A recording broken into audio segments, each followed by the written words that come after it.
Namah Shivaya. Hi friends, how are you? In this video we are going to learn about the breast or mammary gland. The mammary gland is a modified sweat gland present in the superficial fascia of the pectoral region. The mammary gland is a modified sweat gland present in the superficial fascia of the pectoral region. The mammary gland is found in both the sexes.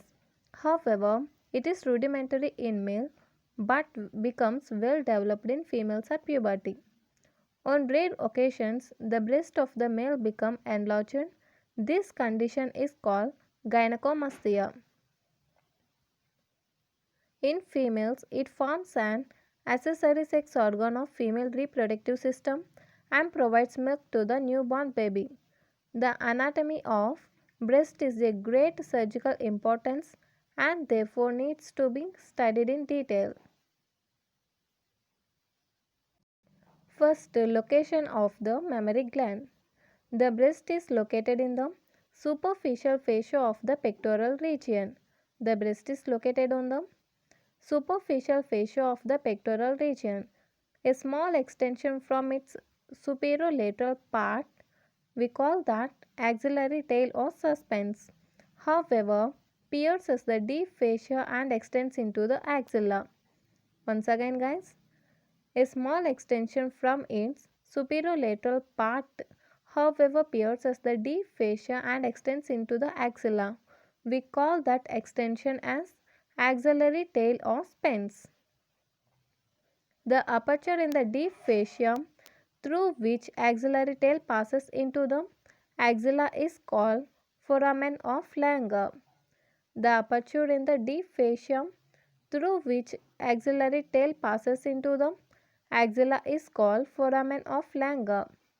The axillary tail is the site of a high percentage of breast tumor.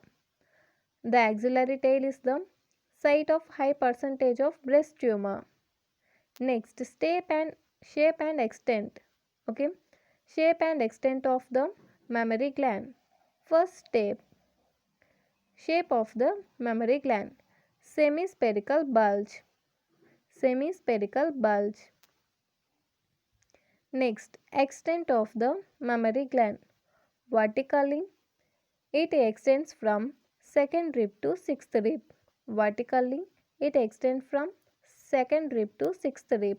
Horizontally, it extends from lateral border of the sternum to the mid-axillary line.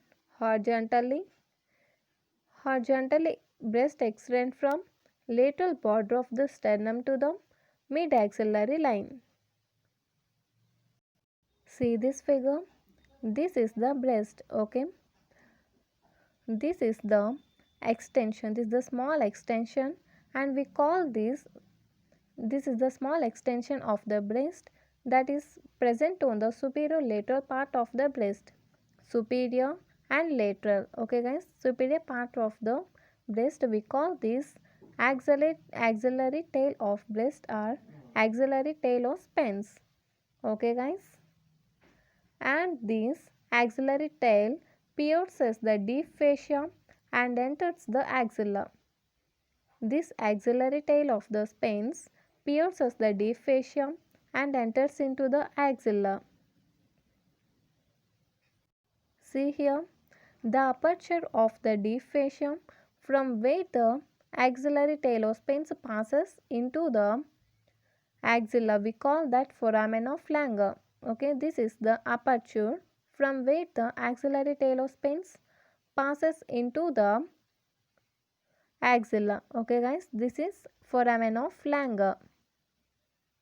And the shape of the breast is hemispherical. Next, extension of the breast. The vertical extension of the mammary gland is second rib to the sixth rib. Okay, second rib to the sixth rib. And the horizontal extension is lateral wall of the sternum. Okay, or lateral border of the sternum to the mid axillary line of the axilla. Up to here, mid axillary line of axilla. The extension of the mammary gland is lateral border of the sternum to the mid axillary line of mid axillary line. Okay, this is the extension of the mammary gland. We continue this essay in next video. If you like my explanation, please like, share and don't forget to subscribe. Thank you guys.